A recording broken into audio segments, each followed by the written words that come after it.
All right, shalom, shalom.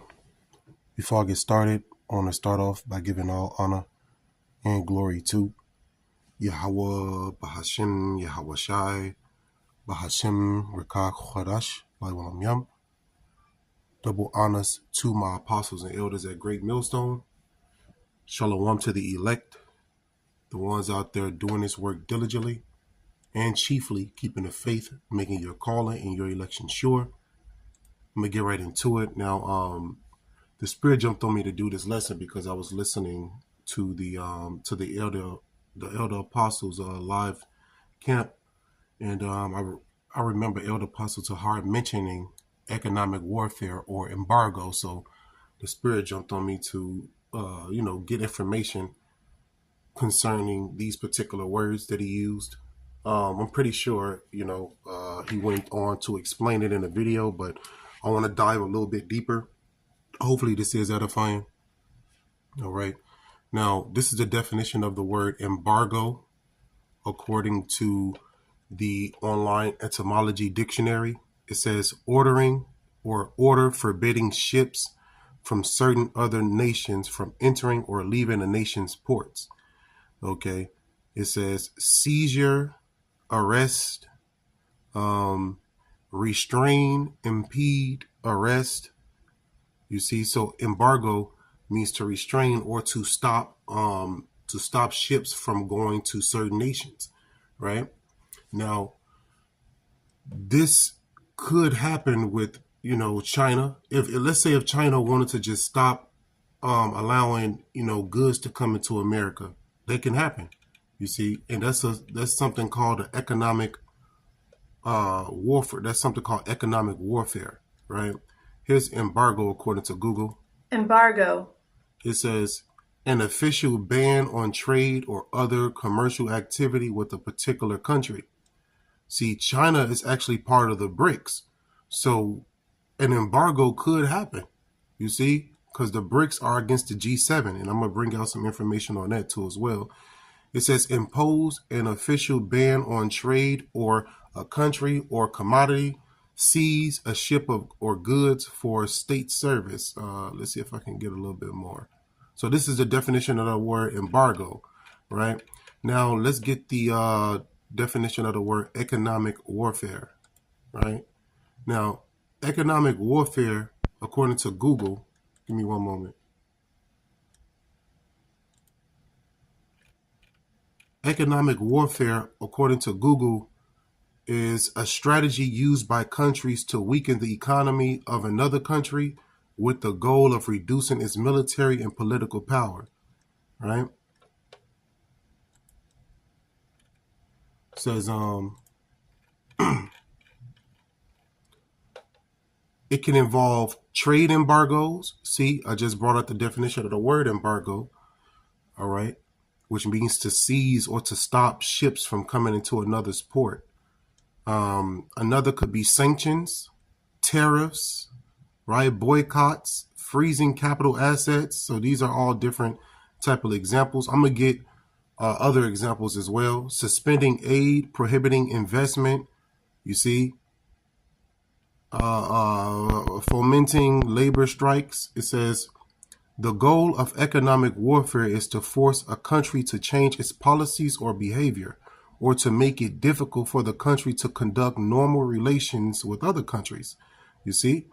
So economic warfare, this is happening right now between the BRICS and the G7, right? It's an economic war going on, right?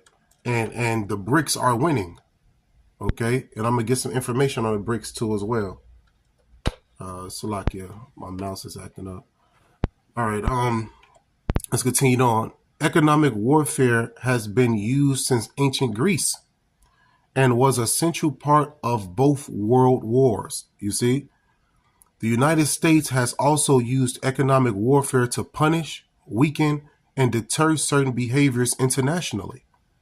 For example, after Saddam Hussein's invasion of Kuwait in 1990, the U.S. imposed sanctions on Iraq that made it impossible for Iraq to export oil or import supplies. However, some say that economic or economic warfare rarely achieves its intended goals, this is because substitutes for goods are almost always available and the cost of finding workarounds is usually affordable. So what is the workaround around America's sanctions? It's to join the BRICS. All right. What is the substitute? When America sanction you, you run to the BRICS, right? And they give you what you need and you become an ally to them. You see? Hey, this economic warfare has been going on and it continues to go on as we speak. It says, countries engaging in economic warfare seek to weaken an adversary's economy by denying the adversary access to necessary physical, financial, and technological resources, or by otherwise inhibiting its ability to benefit from trade, financial, and technological exchanges with other countries. So if China, does an embargo on United States and stop trade with the United States, that's going to be a big problem because, a lot of things are made in China. All right. Most of these United States companies went over to China, set up shop, and they send their resources back, they send their resources back to America. That's why you got a lot of things in America made in China. Okay. Let's get some examples of economic warfare. It says, this is an AI overview according to Google. It says, economic warfare can include actions like imposing trade embargoes, implementing targeted sanctions, freezing assets, boycotting goods, tariff, discrimination, suspending aid, and restricting investment flows. Essentially using economic pressure to influence another country's behavior or weaken its economy, often without direct military action, right? Examples include sanctions against Iran, right? And, Iran is an ally of Russia, okay? It says, the United States and other countries have imposed extensive sanctions on Iran, restricting its access to global financial systems and oil markets, aimed at pressuring the Iranian government to change its nuclear policies. And they're not going to change their nuclear policies at all, okay? Because they teaming with Russia. They teaming with China, It says trade war between U.S. and China. The recent trade war between the U.S. and China involved tariffs on billions of dollars worth of goods traded between the two countries, impacting businesses and consumers in both economies. You see? So it's a trade war happening between United States and China. And who do you think need the other the most? Hey, United States need China, believe it or not. Okay? United States need China. China don't need United States. China is the economic powerhouse for the BRICS. All right? Now, EU sanctions against Russia. Following the annexation of Crimea, the European Union imposed sanctions on Russia, limiting access to European markets and freezing assets of individuals and companies associated with the Russian government. You see? So that's an economic warfare. When Russia attacked Ukraine, sanctions were upon Russia. And what happened? Russia and the other BRIC nations got together and created their own currency. They're doing business with each other. They don't need, the EU or United States to keep thriving. That's what they're showing when they created this BRICS rival. Okay.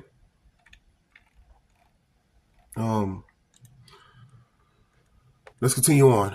It says blockade of Cuba. These are all examples of economic warfare, okay?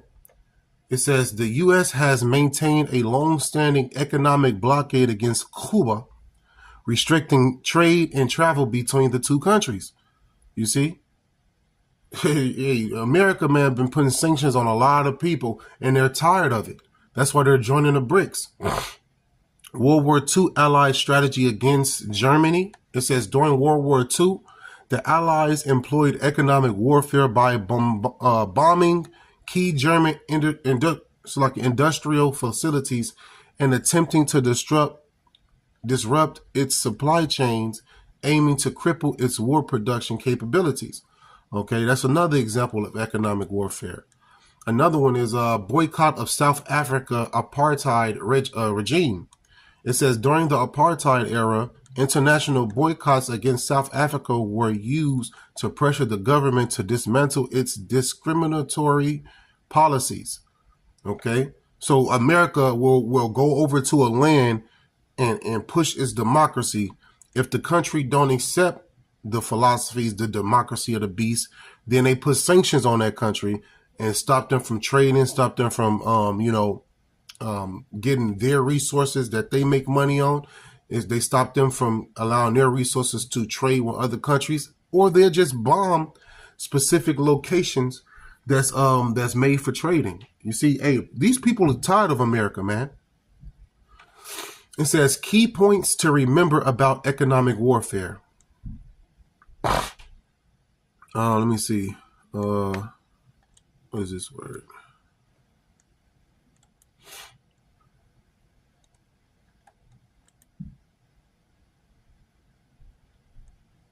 Coercive. Coercive. Okay. It says relating to or using force or threats. That's what they do. They coerce or coercive, right? So, key points to remember about economic warfare. Salaki, give me a moment.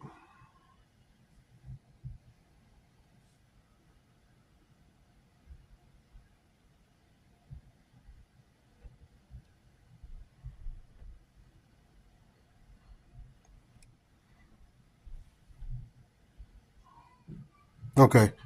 Salakia. So key points to remember about economic warfare. Coercive nature. All right. It says the primary goal of economic warfare is to inflict economic pain on the target country to force them to change their policies. Hold on, Salakia. I'm doing a lesson. Key points to remember about economic warfare. It says coercive nature. The primary goal of economic warfare is to inflict economic pain on the target country to force them to change their policies, right? Another key point to economic warfare says potential for retaliation. When one country imposes economic sanctions, the target country may retaliate with similar measures, escalating the situation. You see, or they are actually joined BRICS, and you got a lot of countries joining the BRICS, man. It says impact on civilians. Economic sanctions can often have negative consequences for ordinary citizens in the target country, leading to economic hardship. Okay. It says some common means of economic warfare are trade embargoes, boycotts, sanctions, tariff discrimination, the freezing of capital assets, the suspension of aid, the prohibition.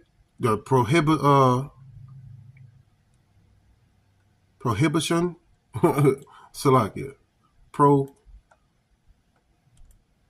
I have a problem pronouncing this damn word. Salakia.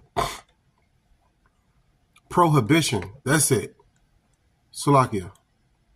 The prohibition of investments or investment and other capital flows,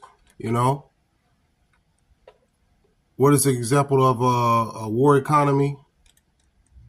Countries with war economies can often emerge from conflicts with a strong economy than they had going into it. Examples of this include America and Japan after World War II and South Korea after the Korean War. You see, the latter economic revival has since become known as the Miracle on the Han River. So that's talking about South Korea. And North Korea and South Korea are at odds right now because you got North Korea, which is linked and allied to Russia, and then you got South Korea, which is linked and allied to United States. Okay, so let's continue on. Now, I looked up on Google. I said, what nations are part of the BRIC nations? Okay, and it says Brazil, Russia, India, China, South Africa, Iran, Egypt, Ethiopia, and the United Arab Emirates. Okay, so these are the nations that are a part of BRICS. They also have a BRIC currency now that just came out. Okay. Now, as you can see, America put sanctions on Iran. You see, so Iran is a part of BRICS. You know, Iran don't need America. Iran got Russia. Iran got China. Okay. Continuing on, it says BRICS is an intergovernmental organization that was formed in 2009 by the founding countries of Brazil, Russia, India, and China. The acronym BRICS is derived from the initials of the founding countries. You see? So that's what it's from Brazil, Russia, India, and China. The organization's purpose is political and economic, and its members meet annually at formal summits. So just like you got the G7 that meets up, you got the BRICS that meets up. You see? They have their meetings too as well. And the BRICS are against the G7. Okay, that's war that's going on, economic war. It says the 15th BRICS summit in 2003 saw the first expansion of the organization since South Africa joined in 2010. The invitation to join was extended to 6 new countries on January 1st, 2024. It says the expanded group is tentatively referred to as BRICS Plus. Argentina declined the invitation, but 5 other countries confirmed their membership, including Saudi Arabia. Introduction. The BRICS countries, Brazil, Russia, India, China, and South Africa, represent more than 40% of the global population and nearly 24% of the global GDP. You see? Now, let's go into their currencies. Now, it says, I looked up on Google, I said, what is the currency of the BRICS? It says, although Brazil's foreign exchange reserves remain dominated by the dollar, which accounted for more than 80% of their total reserves in 2022. No, that's not what I'm looking for. Oh, so here it is right here. Based on the current rate, you could get 0.0402 BRICS for 1 USD. Okay.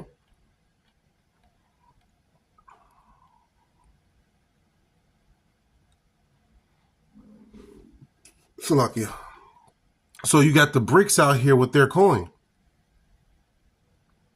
You know, they got their money, and America got its money, right? The G7 got its money, and there's war going on. Countries are caught in between the two. You got one country deciding to join the BRICS, and then you got its neighbor right next to him deciding to stay with the G7. So it's so much division going on to the point where we got to just say, Call Halim Yahabashim Yahushai. I know this is some information that I'm bringing out. Bear with me. I'm going to get to the precepts shortly. I got a few precepts pulled up showing you how, the Lord is controlling all of this, right? Okay, let's go over to this right here. So I asked Google, what countries are a part of G7? So the group of 7, or G7, is an informal political and economic forum made up of the following countries: Canada, France, Germany, Italy, Japan, United Kingdom, and the United States. You see, so these countries are going against these countries. You see? So you got these: Canada, France, Germany, Italy, Japan, United Kingdom, and United States is going against who? Is going against Brazil, Russia, India, China, South Africa, Iran, Egypt, Ethiopia, and United Arab Emirates. And it's called BRICS Plus because it's counting. You see what I'm saying? Nations are joining, and they're not even considering really what this is going to cause, because America is going to be pissed off because of this. And this is another reason why, the world will have to go to war. Okay, because America is not going to sit by and just watch this happen. Salakia. Salakia. Give me a moment.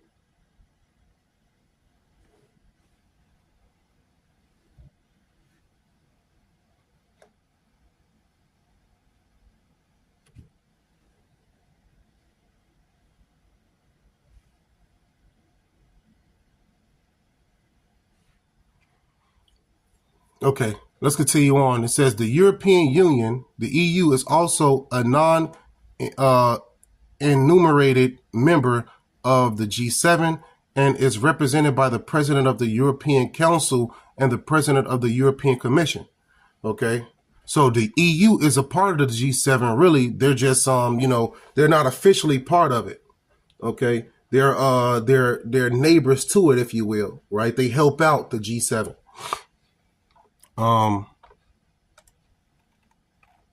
Let's continue on. It says the G7 is not an international organization, but rather a forum for heads of state and government. The G7's shared values include liberal democracy, pluralism, and representative government. The G7's decisions and communiques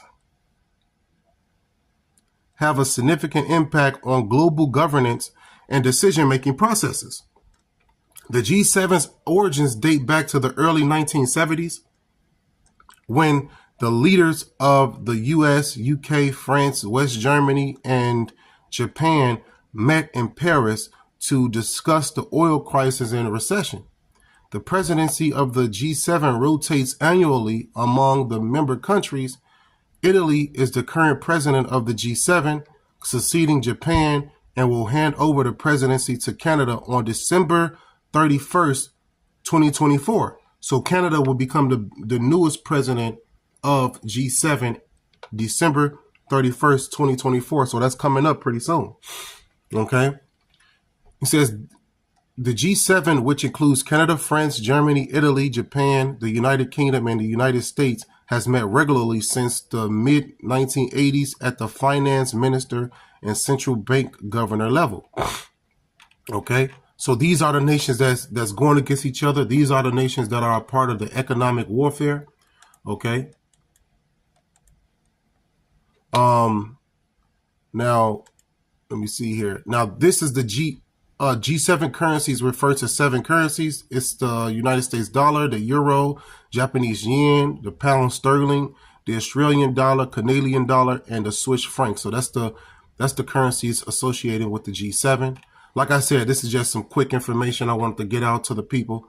If you know about this, hey, congratulations. You know what I'm saying? The Lord is working with you. The Lord is keeping you in the know. If you don't know about this, learn about it, because this is what's happening right now around you. You got economic warfare going on. You got, sanctions going on. And before you know it, World War III is coming, because America is not going to sit back and relax while the BRICS take over and transfer everything to their currency. They're not going to just sit back and let that happen. They're going to go to war. Okay. And that's the Lord ruling in the kingdom of men. This is the book of Daniel, chapter 4 and verse 17. It says, this matter is by the decree of the watchers and the demand by the word of the holy ones, to the intent that the living may know that the Most High ruleth in the kingdom of men, and giveth it to whomever he will, and set it up over it the bases of men. So right now, the Lord is the one who controls these kingdoms. Okay. All right. Nebuchadnezzar was able to rule because the Lord sanctioned it. Right. All these nations who were once in power, the Lord put them in power. Matter of fact, let me get a precept real quick just to back that up. Watch this. Romans 13, right? This is the book of Romans 13. It says, and I'm going to start at verse 1.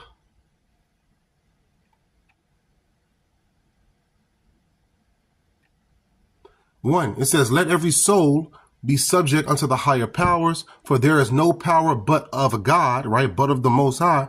The powers that be are ordained of the Most High. All right. They are ordained by God. Okay. So Esau ruling right now, that's a power that's been ordained by God to rule now. Jacob ruling after Esau, that's going to be a power that's set up by the Lord. All right. And there's several precepts letting you know who got next, really. Okay. After this World War III. All right. But the Lord ruleth in the kingdom of men. Okay. So he's causing this economic warfare. He's causing, these countries to go against each other, right? To gather against each other. Zephaniah what? Zephaniah 3 and 8. This is the book of Zephaniah 3 and 8. It says, therefore wait ye upon me, saith the Lord, until the day that I rise up to the prey, for my determination is to gather the nations. And this is one of the ways the Lord is gathering them, through economic warfare. All right. It says that I may assemble the kingdoms to pour upon them mine indignation, even all my fierce anger, for all the earth shall be devoured with the fire of my jealousy. So this is going to cause what? World War III, those nukes flying off, man. Okay. The Lord is not playing with these nations. He rule in the kingdom of men. And right now it's time for Esau to go down, and it's time for Jacob to rise, right? To rise from the ashes. This is Proverbs 21 and 1. The king's heart is in the hands of the Lord. As the rivers of water, he turneth it whithersoever he will. You see, so, the Lord controls the minds of these kings, and he's gathering them for war. All right. So hopefully this was edifying. I'm going to end it by giving all honor and glory to Yahweh, Bahashem, Yahweh Shai, Bahashem, Rekach Chodash, Lai Walam Yam. Double honors once again to my apostles and elders at Great Millstone. Shalom once again to the elect. Hey, don't let your sins weigh you down. Don't let your iniquities lift up themselves. That's what they want to do. It's our job to repent and keep it moving through the spirit and power of Yahweh Bashem Yahweh Shai. Shalom, Yasharallah.